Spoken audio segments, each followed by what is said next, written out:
was Potter that came up with the idea for the challenge. And if you do say Potter, say, I mean Lewis Porter. That's what I refer to him as. Should we refer to him as Potter? if you want to refer to him as Potter, You can, but you need to make it clear who you are referring to. Oh yeah, they'll think it's you. You should be Potter. Nah, you can never be a Potter. You ready? Yes, I'm ready. Trying to think of an opener. That was a bit much, wasn't it? Yeah. Let's get the show on the road. Bait bucket roulette!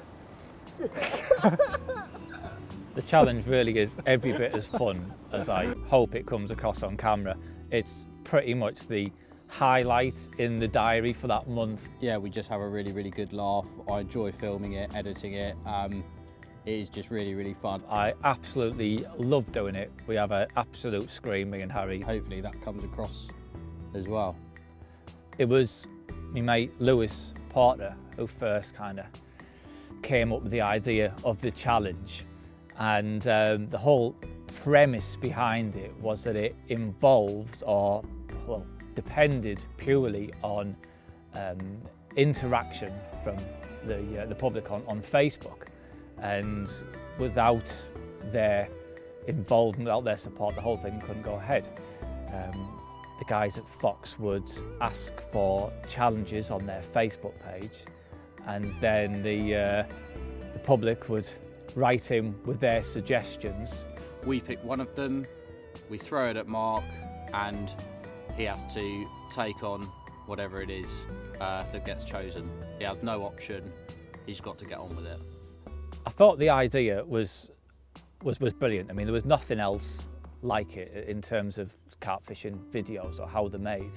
I thought it certainly had legs, if you like. I knew it could be very good, but it all boiled down to whether the public got behind it or not.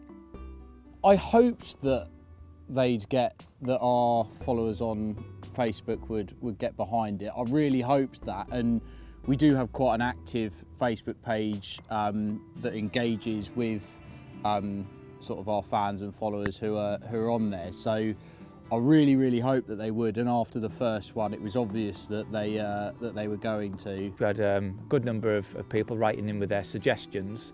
They do get a little bit overzealous sometimes. Some of you guys have very, very vivid imaginations. Pretty mental. Completely out of this world crazy. Adam Snowden, I remember you very well. You asked me if I could do the challenge naked.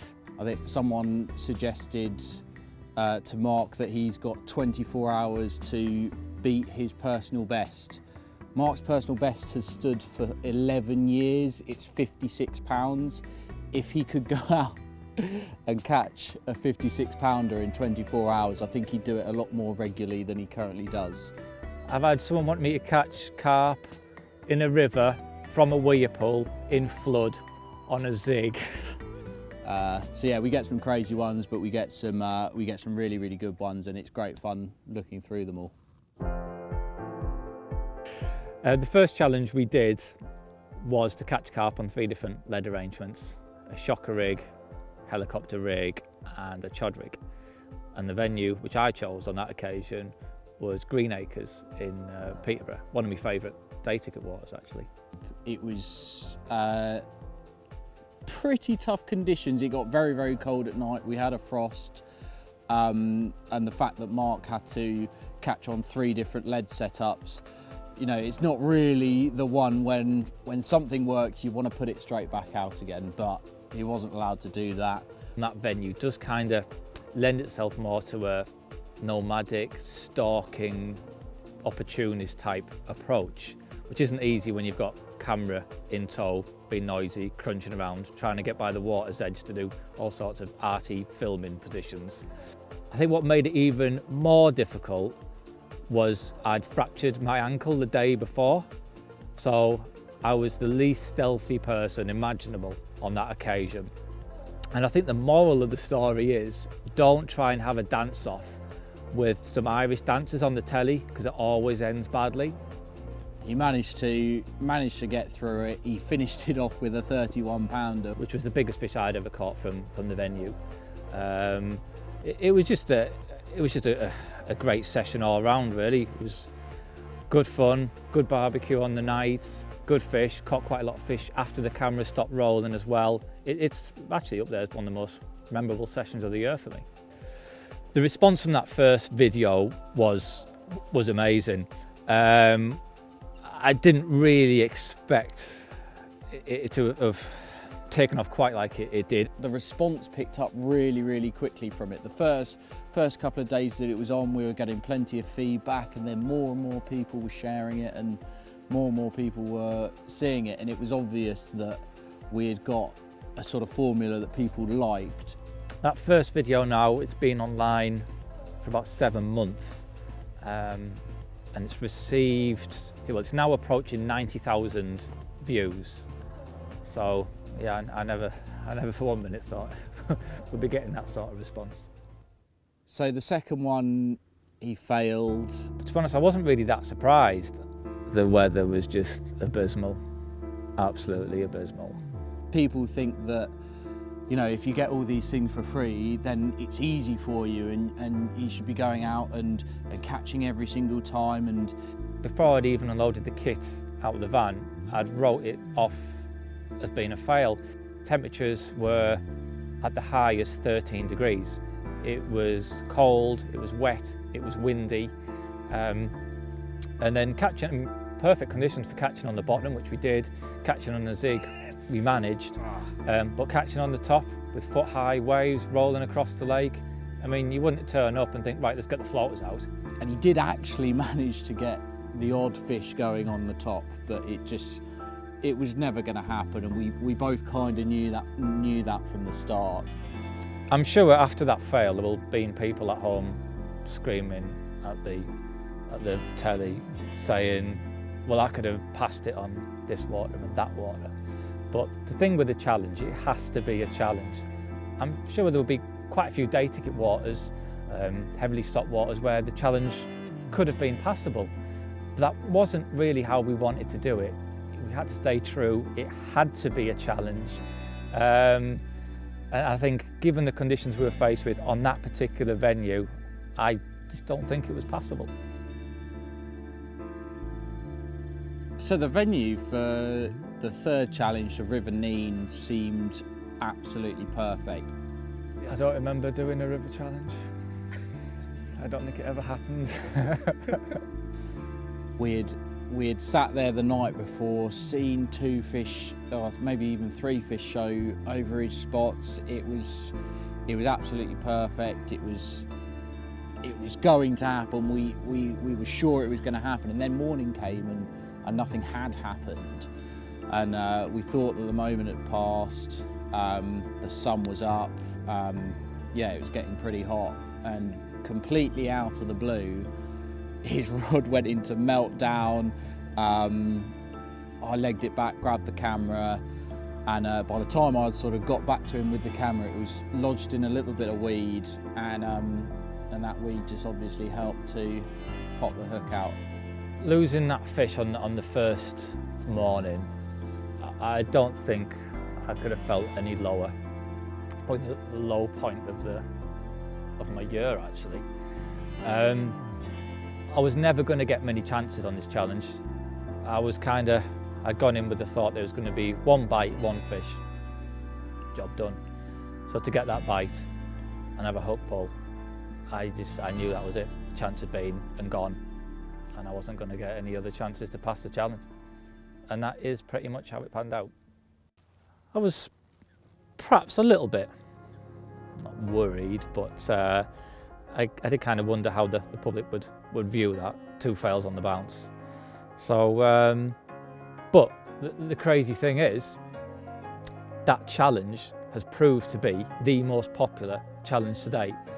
It's amazing that a carp fishing video where no carp were actually caught has had over 100,000 views. Which is incredible. I never for 1 minute thought we'd get that sort of response and get that sort of views. But I would like to think that the popularity is down to the fact that so many people can relate to it. It's me going fishing, having a good time, having a laugh, which, you know, let's face it, that's why most of us go. Do I feel like I have a score to settle with the river? Well, I probably do, but will I be back? Probably not. It just wasn't for me, to be honest. I don't know, it just wasn't the sort of style of fishing that I particularly enjoy. But if I'm set another challenge, then I suppose I'll have to go back, won't I? Challenge 4 was a supermarket baits challenge, and that was to catch 3 carp on 3 different supermarket baits. This should have been an absolute doddle because I fish with supermarket baits all the time in my everyday fishing. But what I hadn't really counted on was I couldn't use sweet corn, luncheon meat or pepperami. He was like, yeah, but we can use sweet corn, can't we? Really? Yeah. Really, but actually really. Yeah. But really. Yeah. And yeah, you have to be quite firm with him because he thinks he can get away with a lot of stuff when in reality he can't. This was probably the most frustrating session of all the challenges. When Mark's not catching, he gets stressed. You need to get your sad music on standby. He should have used jelly babies instead. Why use mussels? He should have used turkey dinosaurs dipped in tomato soup. I'm dehydrated. I'm quite tired. And the stress of this challenge and the realisation of what I've actually got to take on, I think suddenly just hit me. Like I just ran into a wall of realisation. There was people all around me. It was a busy lake and there was people catching using bright pop-ups, and that was a real struggle for me. It was a bit of a headbanger, and I was just crying out to be able to use a bright pop-up. It is so frustrating watching other people catch on tactics that you would normally be using. Getting that fish right at the dying moments, just minutes before we had to call it time, it felt great. It felt euphoric almost, and I think you can tell that from the reaction when that fish does go in the net. Oh. Had I have failed that challenge and it would have been 3 fails on the bounce, it would have been so hard to deal with. I mean, that challenge on paper, it was the easiest one in my eyes. So yeah, I don't know how I would have bounced back from that one. So, challenge 5, that was the bait bucket roulette challenge.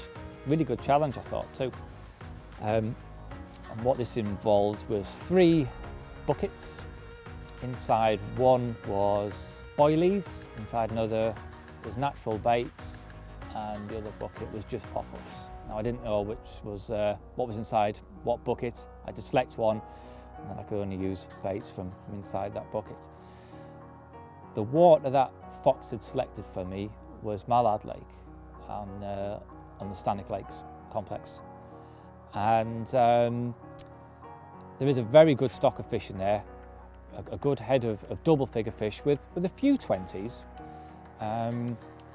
but this challenge also meant I had to catch a brace of 20s. Now it was going to be a very, very tall ask, and I thought the only way I could do it realistically was an out and out boilie approach. I thought that would definitely give me the best chance of succeeding, but I picked the natural baits and ended up using maggots. The challenge kind of went as I expected. I had expected to catch more fish than a boilie or pop-up approach, but them to be of a smaller size, and yeah, it proved to be the case. I ended up with 7 carp that night, so it was a productive session. The largest one we banked, I think, was about £19 if I remember rightly, but it was a brilliant night's fishing. I'm more likely to set them free than to chop them up. The worms.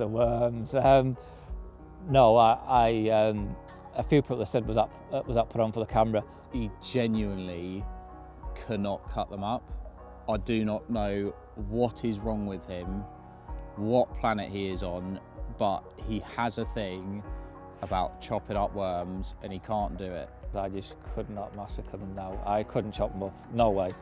So yeah, they are running wild and free as we speak in the Northamptonshire countryside somewhere. Go on. Off you go. Well, you're going to have to move a bit faster than that, lads. Jesus.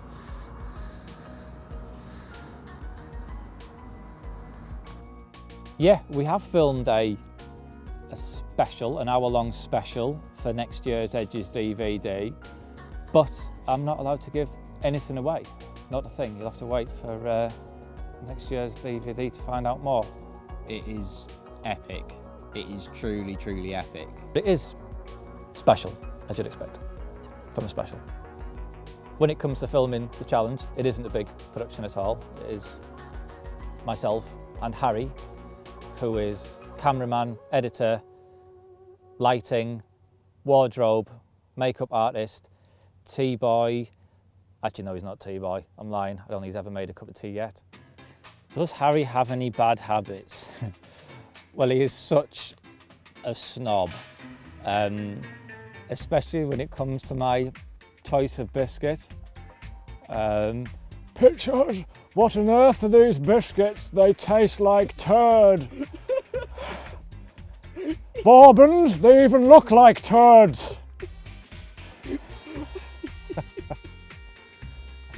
Quite good. Mark is probably the most high maintenance angler possibly ever. Clothes, literally every 5 minutes he changes clothes. He's got his driving glasses, his fishing glasses, his sunbathing glasses. He's got about 5 different pairs of sunglasses with him, and he'll change 3 hoodies in the space of an hour. And his hair as well. I've never known a man to have such a bad haircut and be so bothered about it. Also, and this is not, I'm not saying this is just a bad habit, but he's also a little bit deaf in one ear, and which means if he goes to sleep on his good ear, there is no waking him. And I look back on the very first challenge where I'd hooked a fish in the early hours of the morning, and me sort of shouting, "Harry, I've got one." That kind of turned into me shouting the top of my voice, which still didn't wake him. Then I had to resort to throwing gravel in his bivvy, which still didn't wake him. Then I had to just like walk back about 20 yards up the bank and give him a kick until he finally stirred. So yeah, not really a bad habit, but one of the things I've got to put up with. On the challenges, Mark is genuinely as real as he is in real life. I come, and from the sort of start of when we film, that's who he is. I come out and have a laugh with him, and we film it, and that is what happens. I don't think the programme could really even work if it wasn't for Harry and I's relationship. I mean, we really are like chalk and cheese. I can imagine him later in life being kind of like an eccentric toff. I mean, in the nicest possible way, but I just imagine him driving round Lord Felchington, Todger Brown's estate, shooting flamingos out the back of a Robin Reliant, just whereas I can't ever imagine myself doing that. So we really are very different people, and I think that's why it works so well. How are we going to make it more carpy? More steam, more carpy. What's on the deck? That's carpy. The more tea you drink, the carpier you are. I've got a clean cup. That's not carpy. Chunky knits, they're carpy. I'll sleep under the stars. That'll make it carpy. No sweat hooks. Those are the most carpy hooks you can get. Carpy, isn't it? Yeah, I was a little bit surprised how the old that's carpy thing took off. It kind of just exploded, didn't it, really? I think at one point it was even trending on Twitter. But I don't think it's starting to tire or anything. I think it's now a kind of common used word, phrase in the carpy vocabulary, and rightly so. Yeah, I think it's quite cool really when I'm scrolling through Twitter and there's that many hashtags, that's carpy, ever getting inundated with pics saying, is this carpy, is that carpy? And yeah, reply to everyone. Some of them are, some of them aren't. Well, people need to know. Do I consider myself to be carpy? I would have to say no. because I tend to fish with tight lines instead of slack lines that just bow like that, pointlessly waving around in between rod rings. Why else aren't I carpy? I don't fold my reel handles, so that makes me not carpy. So no, I'm not very carpy really. Harry's probably less carpy than me, for the simple fact he can't appreciate economy supermarket biscuits and has to have, I don't know, his nanny's Madeira cake from a family recipe that dates back to the 17th century or something. Literally all the time I'm thinking, when I'm watching Mark fishing, all the time I'm thinking, what on earth are you doing?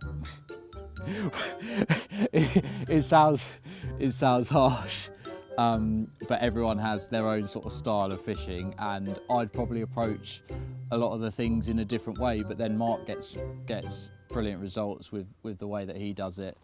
But yeah, sometimes I just think, what on earth are you doing, Mark? I never for one moment expected the challenge to kind of gain the momentum that it has, and yeah, I am a bit surprised, delighted and, well, humbled, quite frankly, from the response it's gained from the public. I think a lot of people can perhaps relate to some of the situations that I find myself in, and you know, like I said, maybe relate them to their everyday fishing as well, and also it does show the highs and the lows and having a laugh along the way. And as far as I'm concerned, the challenge is definitely not over. There's loads of scope for loads of different challenges. We have just filmed a kind of a Christmas special, but as for challenges in 2015, that's kind of out of my hands really. It's up to the guys at Fox to make that decision, but I'm sure if you bombard them with messages asking for more challenges, I'm sure they'll give in.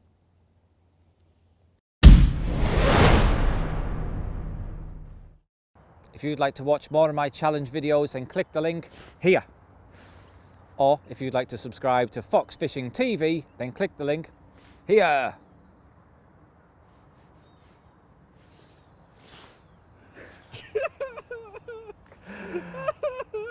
That was good.